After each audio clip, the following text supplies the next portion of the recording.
Hi there and welcome to my channel. I'm Jennifer. This is A Country Life and I'm starting in on another Meals of the Week video for you guys.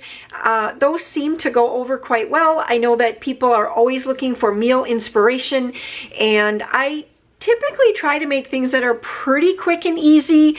Well, unless of course like someone in the household asks for something like pork and dumplings, which seemed to take most of the day that day when I did that. Anyway, let me just show you what we have going today.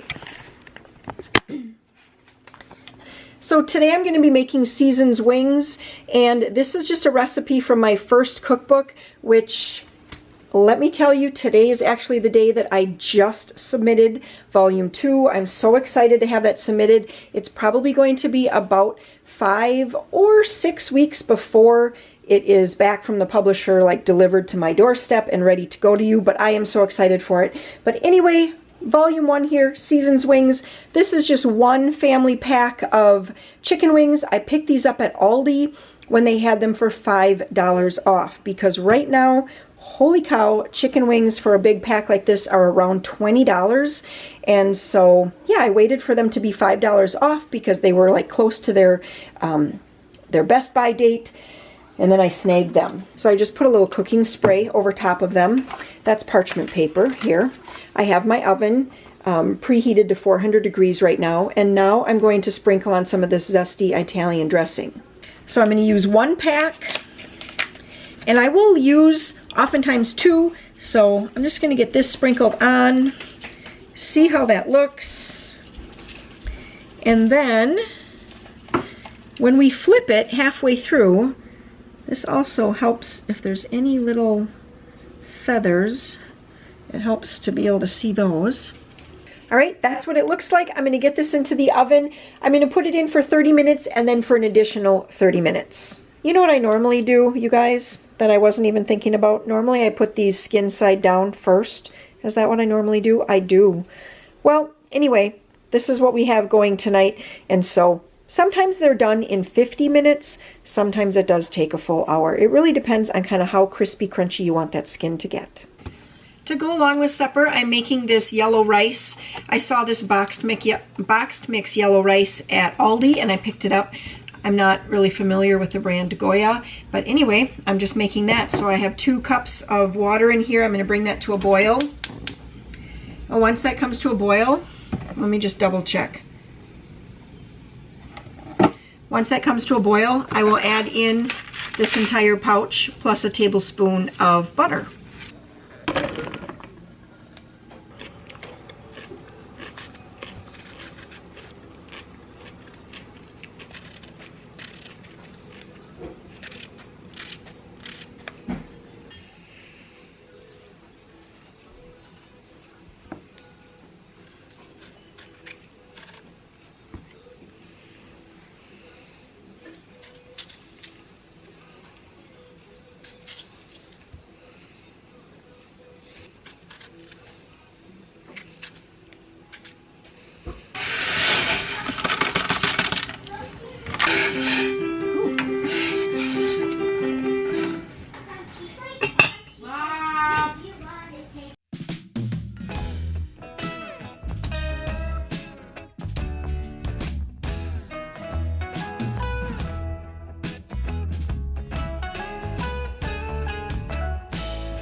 For tonight's meal, we are having food stand ham sandwiches, some vegetables, and then also some tater tots. I had just a few left in one bag, and then I opened up a bag of the seasoned French fries. So I just did those in the air fryer. And I didn't show the process of making these. It's really easy. The recipe is on page 31 in my cookbook, and it's really just melting down a stick of butter and then putting in a little Dijon mustard, some dried minced onion, and one more thing, Worcestershire sauce.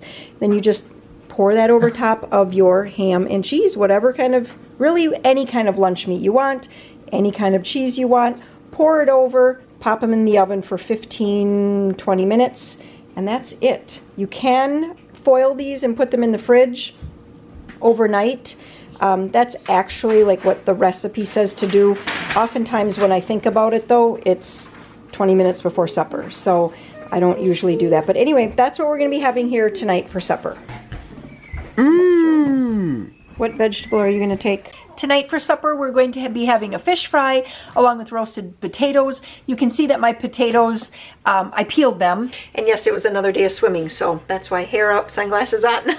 But anyway, I peeled the potatoes because they were getting a little bit soft. The skins weren't fabulous, so I peeled them down and then cubed them up. That is just some oil on the pan, kind of the way I would do half potatoes. I just put the oil on the pan, salt, pepper the oil. I also sprinkled on some Longhorn, it's called Longhorn Steakhouse grill seasoning. I probably picked this up at either Dollar Tree, $1.25 Tree, or I picked it up at, where else could I have picked it up?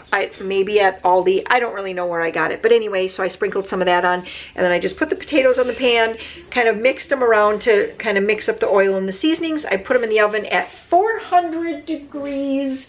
I put them in for 30 minutes, and then after 30 minutes, I'll turn them, probably assess the situation, see if I want them to go longer, or if, well, I guess most likely they'll have to go longer. All right, we're gonna have fish fry. So I have some fish thawing over here. Yes, it's all the way thawed. I'm not sure if it's crappie or if it's northern. That doesn't matter to us. We like them both. And then I'm using some of this. So this actually, a subscriber sent this to me a while back. This is their family business, But That Chicken. And it says on here that you can use it for all different things. You can use it for poultry, meats, seafood, and vegetables. So I'm using it on the fish tonight. I've used it on chicken before, and I've used it on pork before. Very good for both of them. And it has a good amount of spice, I would say. So I just followed the package directions, which is 5 tablespoons of the dry powder, along with a half a cup of milk, or not milk, water. Stirred it up. And then I have some of the dry powder over on this side. I'll dip the fish here. Dip the fish, then dredge the fish into the dry mix, and then deep fry it in my cast iron skillet.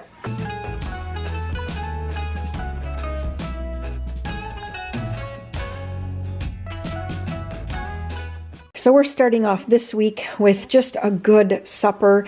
It feels so summery to me, even though it's very late summer. I wait all summer for the cucumbers to finally be ready to pick so that I can make creamy cucumbers. It's just one of my favorite summer pleasures. Warren is going to grill brats, and we're also going to have corn on the cob. And I might even get some green beans going. We'll have to see. I know that Joe would really like it if I made green beans. He's not a fan of corn on the cob or creamy cucumbers. So I thought green beans is something he really loves, and it would be just a good additional vegetable to go with our supper, fresh from the garden, and just feel like summer.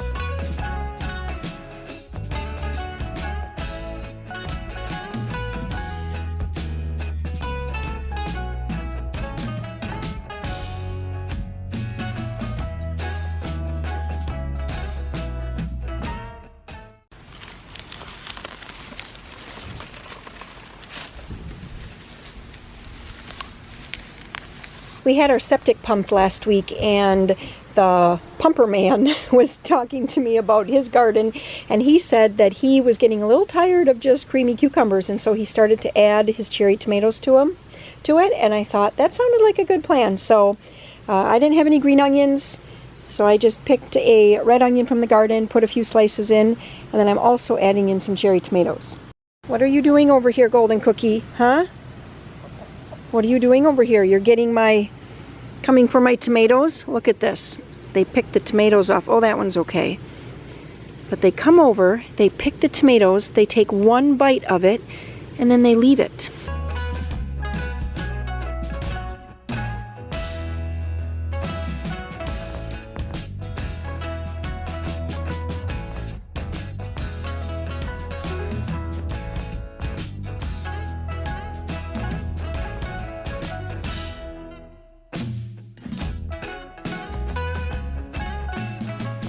You're gonna love sleeping with me tonight. I'm gonna take double that in onions, so. Bring it. So there. Bring it.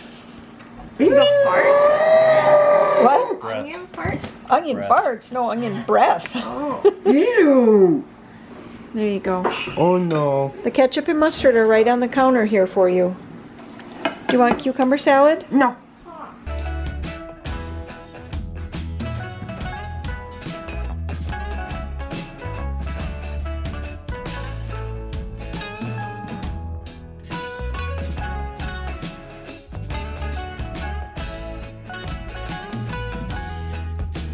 All right, so tonight we are going to be making a venison pot pie. For our homeschool, we have been using the Prairie Primer this year. One of our lessons in there is to try venison and to make something out of venison. Well, obviously my kids have been eating venison their whole life, but I thought it would be just a good chance to get them into the kitchen and using some of our canned venison. But I wanted to give you guys a quick peek at my new canning shelf. So we actually bought this shelf. Warren bought this for me, I think last year. It was probably still 2022, but it feels like last year because it was in the winter sometime.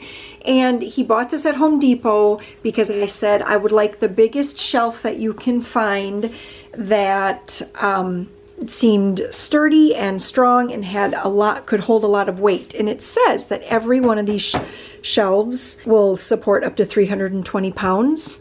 So, all right, I'm going with it. So anyway, finally, just this weekend, I said, hey, do you think that you could come down and put that up with me? So we put it together and I just organized everything, and I even labeled my boxes. So I have some freezer half pints, those are plastic, and I have all of my jars or all my boxes labeled. I'm so happy. I have an extra canner. I've never used this canner. It came from a relative who was just getting out of canning. They were just not able to do it anymore, and so they gave it to me. I want to bring this one up and use it. I just haven't had the need yet because my green beans, although I have canned a little this year, they have not been fantastic. I wouldn't say that they're giving me so many that we just can't really keep up with them. So I have had years where having 2 pressure canners would have been awesome. This is not the year. I have some more pints. Look at that, still actually in my grandma's handwriting. And I have just everything. And these are all empty jars. I do have some things already from this year canned up. So I have an entire case of 12 pickles. I have some green beans from this year. This is actually some jalapeno. Let me see what's in here. Oh, I have the jalapeno relish that I canned up. That's not a pretty jar, is it? There's another not pretty jar. I have some jalapeno relish that I canned up. But what I was coming down here to do was to grab 1 jar of my home canned venison. Canned venison, I don't think looks real pretty, does it? But it is delicious and so, so tender.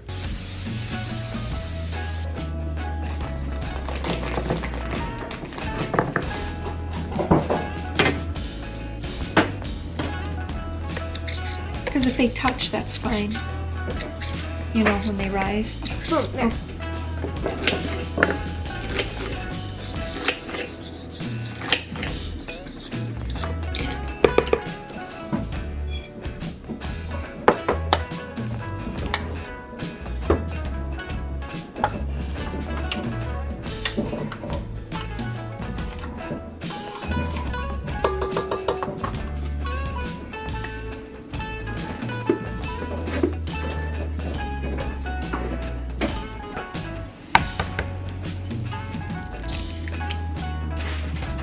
A lot cheaper than falling.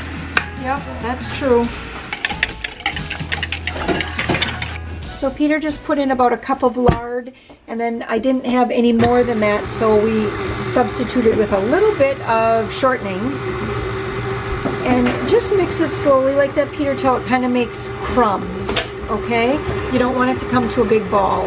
And then slowly put in the egg. This is egg, vinegar, and water. Just slowly put it in so it kind of drizzles. Perfect. As soon as it kind of comes to a little bit of a ball, you're going to turn it off, and then we will mix it the rest of the way by hand.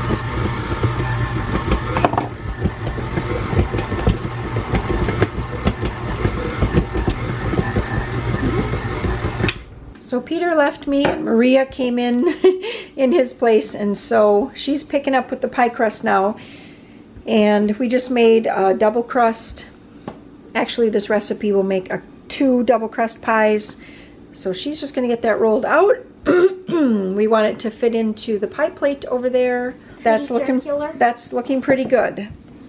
Is this not? Let me see here once. What we're gonna do now, quick. Okay, just a sec. Lift up here. Now we're gonna turn this over, put a little bit of flour on the counter again, flip it over, and now what we're gonna do is we're gonna try to make it a circle again. So, I'm gonna kind of pack this in because we want it to stay circular as best we can. So this side is looking thinner and this side's looking thicker. So we're gonna wanna start rolling now. We want to roll it from here that way to spread it that way. And now pick it up and now roll it and push that way. There you go. And that way.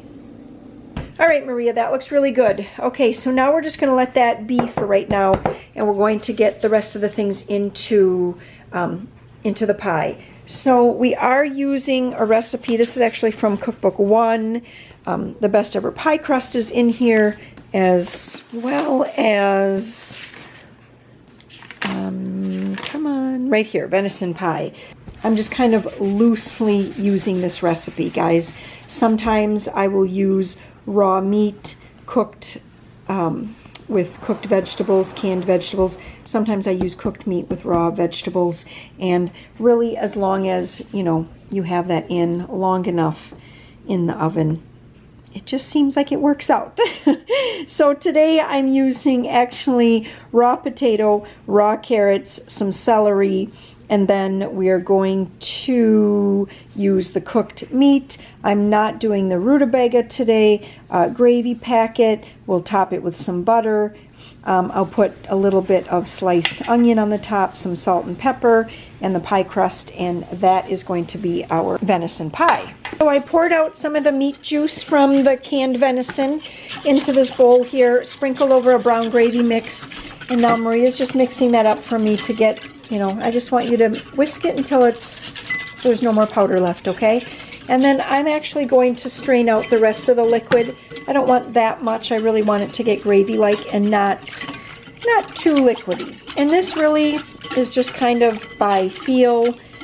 And there's a chance it could be too thick. There's a chance it could be too thin. It's just how it is. It's kind of like when you make a berry pie. Sometimes it's a little on the runny side, and sometimes it's nice and thick. Okay, I just want to give you a look at this before I put the crust on. Just for good measure, I did actually sprinkle on a little bit of flour just to be sure that it is gravy enough, because with the raw vegetables, they'll probably produce some moisture as they cook down. I put on a little bit of butter, and it actually happens to be homemade butter. Peter made homemade butter this morning because Maria had done it at her birthday party when she had some girlfriends over, but Peter didn't get a chance to do it that day. And so we actually made a lot today. We just used almost an entire quart of heavy whipping cream. And then we rinsed it, squeezed it, salted it, and homemade butter. And that's why we're making those rolls that you saw Peter putting on the pan before, because I knew everyone would want some kind of warm bread to put the homemade butter on. All right, now this is warmed up. This is not ideal to let the crust sit here this long. It's warmed up. It's going to be a trick, but we're going to peel it off, and we're going to get that on here and seal it up.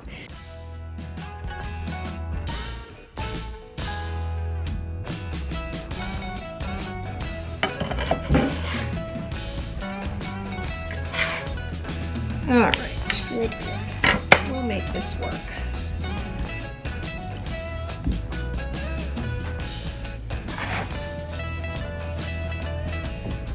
Little bit.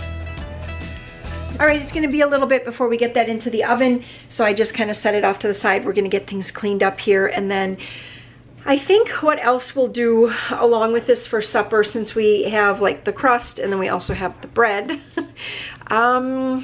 but we have the veggies already in there. I'll probably slice up some fresh cucumbers. Oh, I have cucumber salad from last night. I have creamy cucumbers from last night, so we'll serve that. And then I also have a jar of cran applesauce. When I was cleaning out the canning area this weekend, I found 2 jars of cran applesauce, and so I'm going to bring one of those up, and we'll have that with supper as well. Is this cheaper to make butter with just No. whipping cream? It's not cheaper at all. And it takes super long. Well, but it's not cheaper.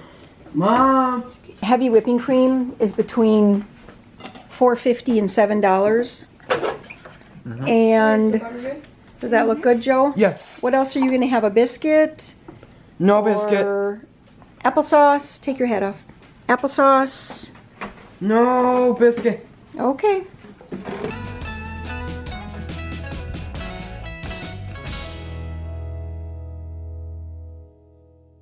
Venison pot pie doesn't serve up real well. It does kind of tend to fall apart, but even so, it's still good. I'm glad I put a little bit of extra flour on it because it seems like it just got just enough gravy. Like I wouldn't have wanted it really any more liquidy. So tonight I do not have a supper meal for you all because we have a church activity and they're going to be providing supper. So this is in my second cookbook. This is the first recipe in the dessert section under the bars area. And it's double crunch granola bars. So I just made these here a little bit ago.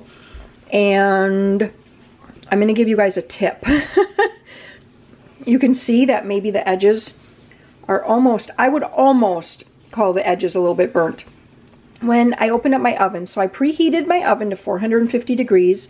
And when I opened the oven, both of the oven racks were in the lowest 2 positions. And I thought, that should be just fine. And so I popped it in, set the timer for 10 minutes. Timer went off, and I opened the door. I was like, oh no. So I would say definitely err on the middle to the upper part of your oven. I mean, you know your oven best. Maybe your oven is hotter on the top than it is on the bottom. Then obviously then what I'd probably do is put it in the middle. So anyway, that's it. That's what I made today, and Maria's enjoying it. So yummy, yummy. You can put any kind of nuts in them. You could leave the nuts out if you wanted to. They call for semi-sweet chocolate chips. I didn't have, well, I have enough semi-sweet chocolate chips, but I had a bag of semi-sweet open that just had a few in, and then I had a bag of dark chocolate, so I just kind of mixed it up. Some semi-sweet, some dark chocolate, and they taste delicious. I was thinking if I had peanut butter chips, some semi-sweet along with some peanut butter chips, that would be really good too. You could vary it up even from there. Put some fruit in if you wanted. Maybe cranberries and pecans, maybe cranberries and white chocolate chips. That would probably be really good if you have white chocolate lovers in your house, which I don't really have that. So anyway, all right, we'll see you tomorrow with another supper. So this is the last meal in my Suppers of the Week video. So I have here chicken noodle casserole, and this actually was one of the freezer meals that Emily and I put together. I don't know which way you'll see this video, but anyway, we had made freezer meals, a whole bunch of them, and I'm using them already. We're just having some black olives, cucumbers from the garden, and then a can of fruit cocktail. And I do want to mention that this is a recipe that's in my second cookbook, so if you're interested in that, you can check the description box below. And if you like this type of video, the meals of the week, suppers of the week, you can subscribe below, and I do these often. So I hope you enjoy that. I'll put a couple more videos up there for you guys to check out now, and we'll see you guys in the next video. Bye-bye. See us the next time, guys.